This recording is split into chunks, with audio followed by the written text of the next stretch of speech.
and it worked so well as a double act that Lord Delphont came and watched the show at the end, in the season, and then when we finished the season, he engaged us at the London Casino to do a double act. And we would have been booked all over the place, but this conjurer didn't want to do the double act. He wanted to be on his own, understandable, he was a conjurer, and that was all right, left me on my own. But he was a marvellous bloke. His name was David Nixon. David Nixon. He died years ago, sadly. A marvellous, lovely fellow. And that's how I had the gump suit, it was called. That's right, the gump suit. I think he's got a question here. Oh. What makes the Queen laugh? When I trip up. The Queen laughs very well. I'm a lucky little fellow. It usually works. Yeah, it works, yes.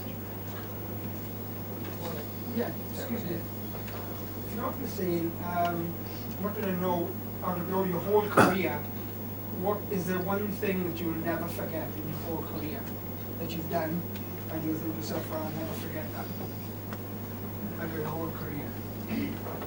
The thing that I do in my whole career is my first Royal Command performance. When I wasn't nervous, I was frightened. But I did it all and received good applause, and that was it. Oh yes. Oh, but when you've got a thing like that to do at the London Palladium, and you're new, oh. But I did, yes, that thing. I'll never forget that. Can I just tell people about the changing room there? Who was in the changing room? Vic Oliver was in the changing room. Was that the performance of Vic Oliver and Tony Hancock were on as well? Or have I got the wrong one? I suppose so, I don't remember it. Yeah, the changing room, Vic Oliver and Tony Hancock. Anyway, that's a great note. I think we'll have to get you... One lady... Okay, well, My daughter wanted to ask a question. Yeah, go on then. she's got daughters everywhere. Is there anyone in the audience who isn't this lady's daughter? How old am I? Well, no, never mind. Hey? If you had some advice to anyone wanting to go into show business today, what would you recommend? If I had some advice, what? For anyone today wanting to go into show business today. If I have any advice for anybody who wanted to go into show business, yeah, well, the harder you work, the luckier you seem to get. That's the advice.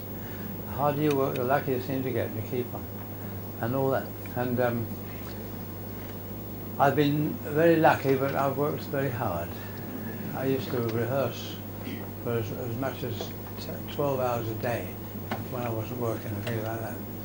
Keep on, and it worked. And I've written songs. And you know. Don't laugh at me. I wrote that music and the lyrics, and I've only just recently I've written another song which I rather like. Would you like to hear it? Yeah. We've got no music. All right, I'll sing it to you, right? Eh? Falling in love is a youthful delight. It starts just before you leave school. It could even start sooner if it weren't for the fact that you're frightened of looking a fool. Then hey presto, there's a change. You begin to feel proud, 'cause you've chosen a partner and you're out of the crowd. Now you hold hands gently to show that you care, and with a shy little kiss you start an affair. Now the first time I fell in love could only be classed as superb. The second affair was also quite nice, but the one I liked best was the third. Although 4 I was sure would be top of the list, it was beaten by 5, 6 and 7. And when 8 was perfection with all that I wished, number 9 must have dropped in from heaven. And as the list grew bigger, it became just a habit. Any chance of a date, it couldn't wait, I'd just grab it. So I made up my mind to be much more fastidious and try to avoid all the ones that were hideous. Then later my age was reaching the stage where the choice had to be more elastic. They were wrinkled and aging, their faces need caging, but to get one at all was fantastic. Then common sense showed me the way, said I mustn't be greedy no more. Settle down with one only, then never feel lonely, with a wife and some kids at the door. So I started to court an old hag, 'cause I knew it was time to get wed. But then when I asked it, she said I was past it, and that made me wish I was dead. But I'm still trying hard, and nobody's barred, so I thought that I ought just to mention that with no luck so far, whoever you are, I've got a small house and a pension.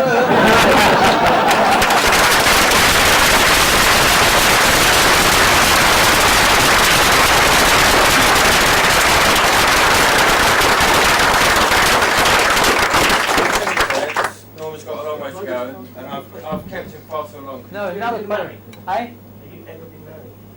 Yes. That must be the last. Yes, You I have have. been married. Yes, Yeah, it's all in the book, which you now have the opportunity to get. No, yes, I have been married, and it was jolly good. Yes. Yeah, it lasted for months. I think we're going to start the signings. It's my duty to get Norman away before midnight, and I think a lot of people want to get the book signed. Before midnight, blimey. Yeah, Ollie, my son's going to start the signing.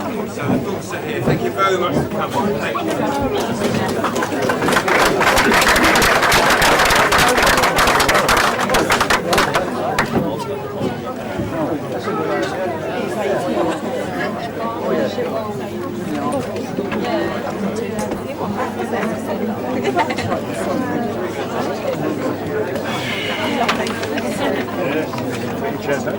Yeah, it'd be nice. Might stop people bumping into them quite so much. Thank you.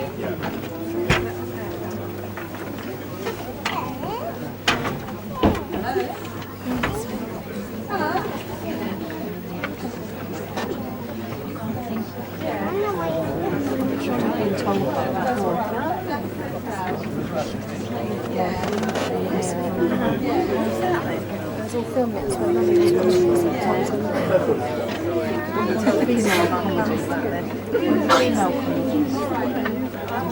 too. Sorry. And I didn't use that to you, but she's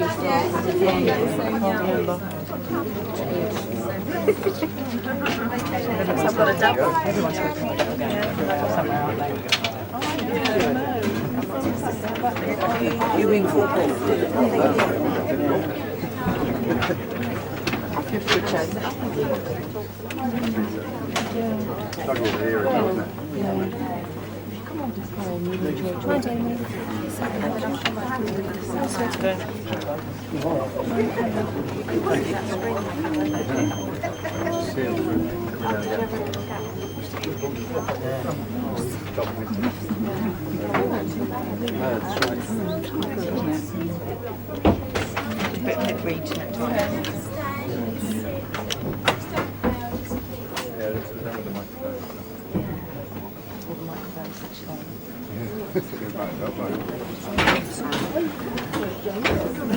You going to book one?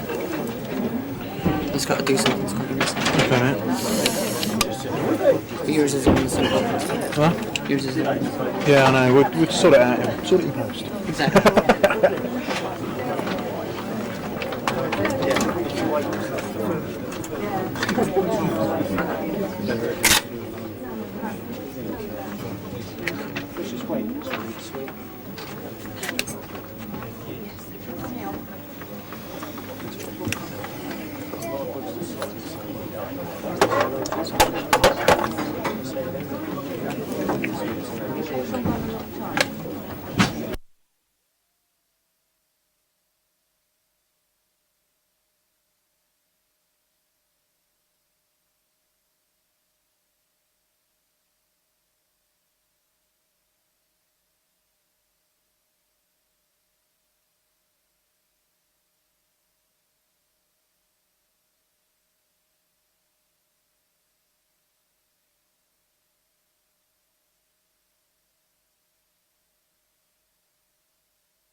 Having a nice evening out? Aren't you enjoying yourself? No, not really, when my boyfriend's got everything on his mind but me. I'm here, aren't I? Great. Now who's got the arse? Oh, just fuck off. Pay the bill, please. Don't ignore me.